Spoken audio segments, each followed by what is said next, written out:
अस्सलाम वालेकुम dear students, मैं हूं हिना शाकत, आपकी केमिस्ट्री की टीचर। और आज के इस लेक्चर में हम डिस्कस करेंगे last topic of this chapter which is topic 6.6। It is a comparison between suspension, solution and colloid. So students, as you know, हमने अपने प्रीवियस लेक्चर में वाइंड अप किया है topic 6.5 which was solubility. We did in detail discussion about what is solubility. फिर देखी उसकी कुछ examples and then we discussed factors affecting solubility in detail. And we have discussed 3 factors: principle of solubility, solute-solvent interaction and effect of temperature in solubility. और साथ ही साथ effect of temperature in solubility के graph को और इसकी तीनों possibilities को भी with the help of example अच्छे से understand किया.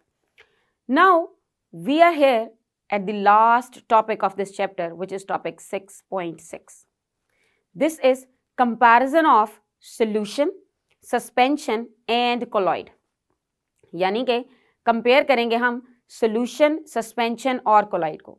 अब आपके जहन में आएगा कि this chapter was about solutions और solutions को तो हम पढ़ चुके हैं.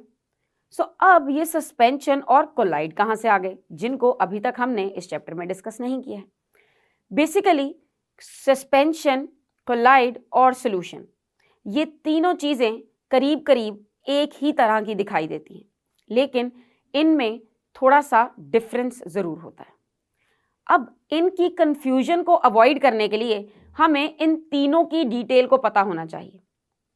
अदरवाइज होगा क्या कि हम हर सस्पेंशन और कोलॉइड को भी सॉल्यूशन समझ लेंगे, क्योंकि हमने सॉल्यूशन की प्रॉपर्टीज अच्छे से समझ ली हैं और हो सकता है कि हम इसको कंफ्यूज कर दें विद दीज टू टर्म्स.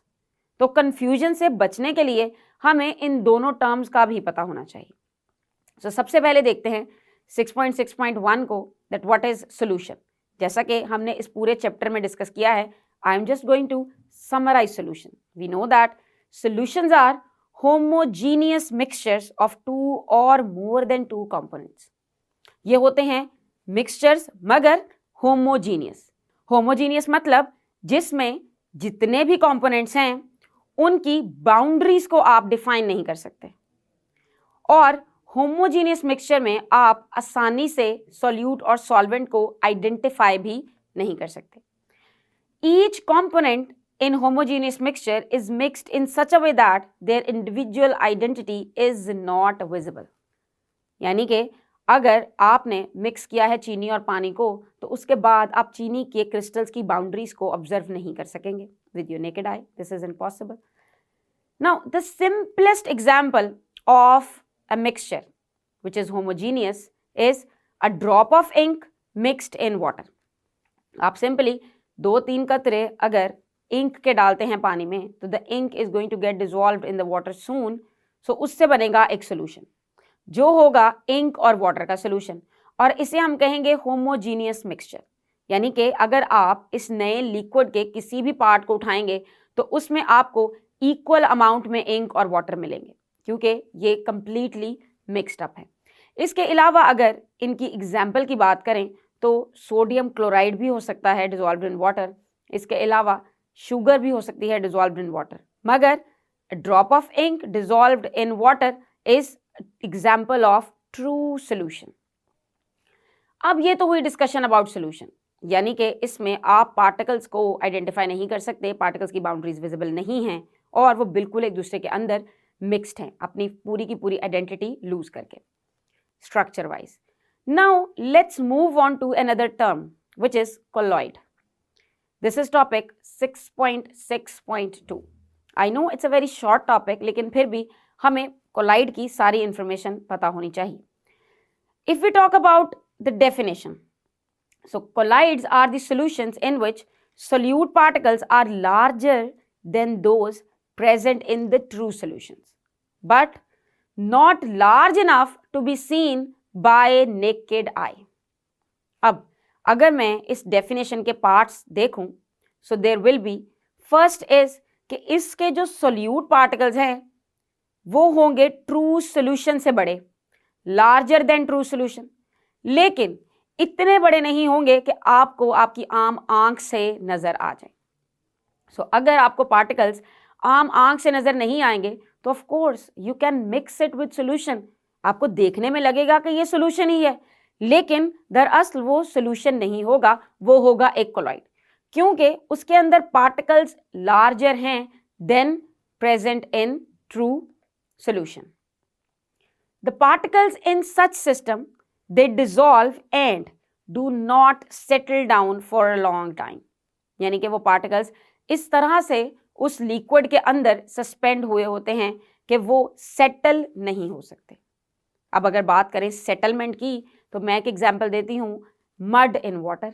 जब आप मड को वाटर में डिसॉल्व करते हैं तो थोड़ी देर के लिए तो पानी गदला हो जाता है और फिर मड के कुछ पार्टिकल्स आहिस्ता आहिस्ता पेंदे पे बैठना शुरू हो जाते हैं। They will try to get settled at the bottom of the container.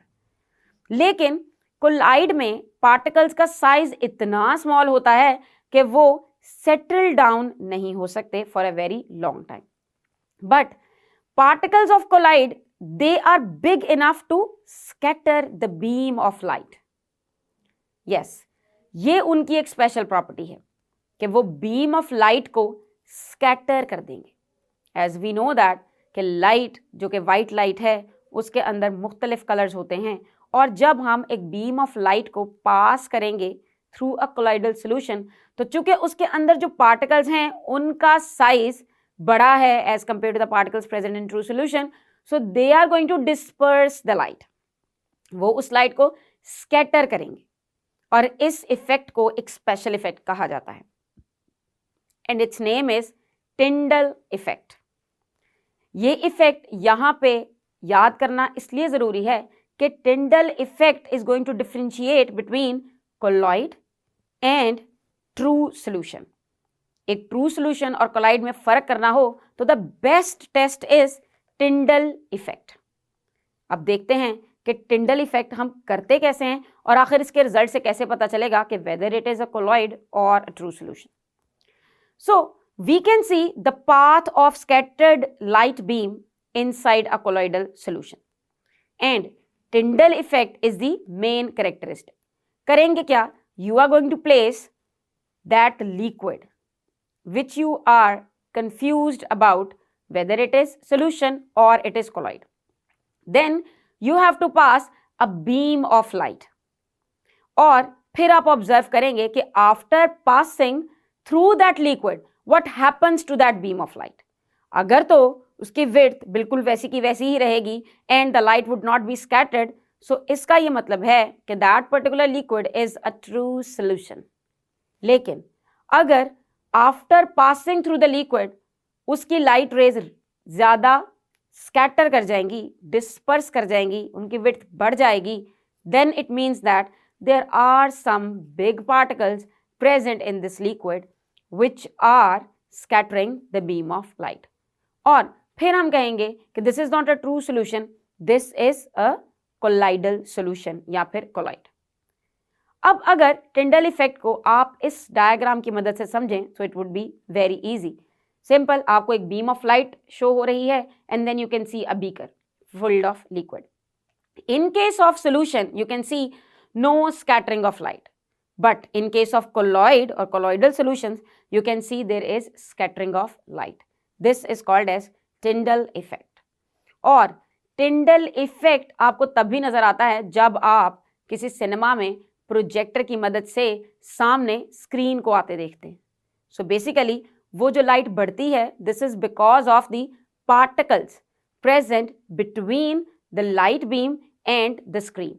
So वो जो बीच के पार्टिकल्स हैं they are going to scatter the light of beam. ये तो हुई बात कोलॉइड्स की। मुझे उम्मीद है कि अब आप कोलॉइड्स को और सॉल्यूशंस को, जिन्हें हम ट्रू सॉल्यूशंस कहते हैं, मिक्सअप नहीं करेंगे, और अगर टेक्निकली इनमें डिफरेंस पूछा जाए तो वो आप इजीली एक्सप्लेन कर सकेंगे थ्रू टिंडल इफेक्ट। अब चलते हैं हमारी लास्ट कंफ्यूजिंग चीज की तरफ, which is suspension. It is given as topic 6.6.3 in your book. देखते हैं सबसे पहले कि आखिर ये सस्पेंशंस होती क्या हैं। Basically suspensions are mixtures. जैसे हम जानते हैं कि solution is a mixture, colloid is a mixture, इसी तरह suspension is also a mixture, but suspension is a heterogeneous mixture. किस चीज का heterogeneous mixture? It is a heterogeneous mixture of undissolved particles in a given medium. यानी कि जो particles dissolve नहीं होंगे उनका mixture in the given medium. Particles are big enough to be seen with the naked eye. यानी कि अगर कोई suspension है तो आपको उसके particles जरूर आम आंख से भी नजर आ जाएंगे। इसकी एक बहुत ही कॉमन एग्जाम्पल है ब्रूफेन सिरप। दर्द की सूरत में हम ये सिरप इस्तेमाल करते हैं। बेसिकली वो सिरप नहीं होता, इट इज सस्पेंशन। अगर आप उसकी थोड़ी सी अमाउंट को चम्मच में लेके देखें so you will clearly see that there are some particles suspended in a liquid. हो सकता है कि उन पार्टिकल्स का कलर लिक्विड से फर्क हो, और जब आप उसे टेस्ट करेंगे तो हो सकता है कि वो पार्टिकल्स छोटे छोटे पीसेस की फॉर्म में, छोटे छोटे जर्रे आपको अपनी टंग पे फील भी हों। सो ऐसी चीज़ों को हम आम जुबान में तो कह देते थे सोल्यूशन, कह देते हैं कि ये भी सिरप है, मगर basically it is not a true solution and it is not a colloid इधर, बिकॉज कोलाइड में भी हमें तो आम आंख से चीज़ नज़र नहीं आती। So this type of liquid would be suspension. So we can say that the particles in a suspension, they are big enough that they can be seen with the naked eyes. अगर बात करें examples की for suspension, so they are chalk and water. इससे बनेगी एक milky सी suspension, आपको चाक के particles नजर आएंगे वाटर के अंदर। इसी तरह मिल्क ऑफ मैग्नीशिया, पेंट्स, और मिल्क ऑफ मैग्नीशिया होता है suspension of magnesium oxide in water. Magnesium oxide को पानी में डिजोल्व करते हैं तो मिल्क ऑफ मैग्नीशिया बनता है, और मैग्नीशियम ऑक्साइड के particles to some extent visible भी होते हैं। Now for better understanding of true solutions, false solutions and suspensions, हम इसको डिटेल में डिस्कस करेंगे एक टेबल फॉर्म में। जी हाँ, और वो table as a comparison given है आपकी बुक में एज अ टेबल 6.2। अब देखते हैं first difference which is given in this table. अगर आप सॉल्यूशंस वाला कॉलम देखें तो you can see that particles exist in their simplest form as molecules or ions and their diameter is 10 raised to power minus 8 centimeter. अब ये specific values हैं जो कि आपको learn ही करनी है, and 10 raised to power minus 8 show करता है कि वो particle का size बहुत छोटा है। अगर इसको compare करें with colloids, so you can see that the particles are large consisting of many atoms, ions or molecules as compared to solution होते हैं large, and if we look at suspension, so particles are the largest size. और आपको याद होगा कि इतने large होते हैं कि we can see them with our naked eye. So they are larger than 10 raised to power minus 5 centimeter in diameter. अब चलते हैं अगले कंपैरिजन के पॉइंट की तरफ, in which you can see that when we say solution, so particles dissolve uniformly throughout and form a homogeneous mixture. यानी कि particles homogeneous mixture बनाएंगे। लेकिन अगर देखें कोलॉइड को तो colloid would be appear to be homogeneous but it is actually heterogeneous. देखने में लगेगा कि होमोजीनियस है क्योंकि पार्टिकल्स तो दिखाई नहीं दे रहे, लेकिन it would be a heterogeneous mixture and hence they are not true solutions and particles do not settle down for a long time, therefore colloids are quite stable. चूंकि ज़्यादा पार्टिकल्स बॉटम पे settle नहीं होंगे तो हम कह सकते हैं कि कोलॉइड जो हैं वो ज़्यादा देर तक स्टेबल होते हैं। अब अगर इन्हीं दोनों के कंपैरिजन में देखें for suspension, so particles remain undissolved, dissolve होते ही नहीं हैं, and they form a heterogeneous mixture and particles settle down after some time, तो कुछ ही देर बाद वो सेटल डाउन हो जाएंगे। इसीलिए दवाइयों की बोतल के ऊपर लिखा होता है शेक वेल बिफोर यूज, कि अगर कोई पार्टिकल सेटल भी हो गया है और वो सस्पेंशन थी तो वो जल्दी से रीडिस्पर्स हो जाए। Next point in comparison is particles are so small in solution that they can't be seen with the naked eye. और अगर बात करें कोलॉइड की तो particles are large but they can't be seen with naked eye. इतने बड़े नहीं है कि हम उन्हें आंख से देख सकें। And in suspension particles are big enough to be seen with naked eye. Next point is particles in solution they can easily pass through a filter paper. इतने छोटे होते हैं कि फिल्टर पेपर से पास कर सकते हैं। And the particles in colloid, they are big but they can pass through the filter paper, यानी कि कोलॉइड भी फिल्टर पेपर से पास कर सकता है। और अगर हम बात करें सस्पेंशन की, तो सस्पेंशन के पार्टिकल्स फिल्टर पेपर से पास नहीं कर सकते। इसीलिए अगर आप किसी सस्पेंशन को फिल्टर करने की कोशिश करेंगे तो उसमें आपको फिल्टर पेपर के ऊपर पार्टिकल्स नजर आएंगे। Next point is, in solution particles are so small that they cannot scatter the rays of light, thus they will not show any Tyndall effect।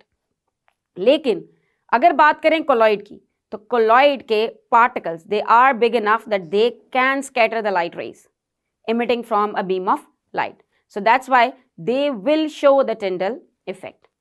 And if we talk about suspension, so particles are so big that light is blocked and difficult to pass, यानी कि बीच में उस liquid के particles इतने ज़्यादा बड़े होंगे कि जैसे ही लाइट भी उनमें से पास करने की कोशिश करेंगे वो उसका वे ही ब्लॉक कर देंगे। तो हो सकता है कि आपको दूसरी साइड पे जो स्क्रीन पे आप देखने की कोशिश कर रहे हैं बीम ऑफ लाइट, वो आपको पूरी नज़र ही ना आए। अब अगर बात करें इसकी एग्जाम्पल्स की, तो मुझे उम्मीद है कि आप इन तीनों टर्म्स की एग्जाम्पल्स कंपैरिजन अच्छे से एक्सप्लेन कर सकते हैं। Students, remember all the time when we say comparison, इसका ये हरगिज मतलब नहीं है कि you need to write difference. Difference is a separate term, comparison is a separate term. Comparison में कोई दो चीज़ें सेम भी हो सकती हैं, और इसीलिए जब तीन चीज़ों का टेबल बनता है, तीन वैल्यूज़ का टेबल बनता है, तो उसमें हम वर्ड कंपैरिजन यूज़ करते हैं। आई होप कि you are going to learn their examples and their difference table in detail. I'm just repeating examples a little bit. For solution, the best example is a drop of ink in water. For colloid, there are different examples. अगर हम colloid की examples की थोड़ी सी detailed discussion की बात करें, so starch when dissolved in water is going to form a colloidal solution. अगर बात करें albumin की, which is a protein, वो भी बनाती है colloidal solution. Soap solutions भी होते हैं colloidal solutions. They are not true solutions. Blood is also a colloid and milk is also colloid.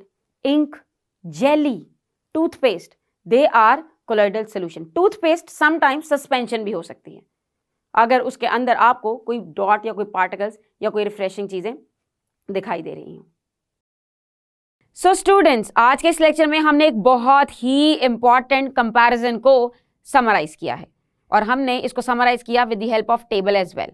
And we did discussion in detail about colloid, suspension and solution and their differences and similarities. मुझे उम्मीद है कि आपको इसमें कोई मुश्किल नहीं होगी। हम अपने आने वाले लेक्चर में मज़ीद कुछ क्वेश्चंस और एक्सरसाइज के न्यूमेरिकल सॉल्व करेंगे। तब तक के लिए अल्लाह हाफ़िज़।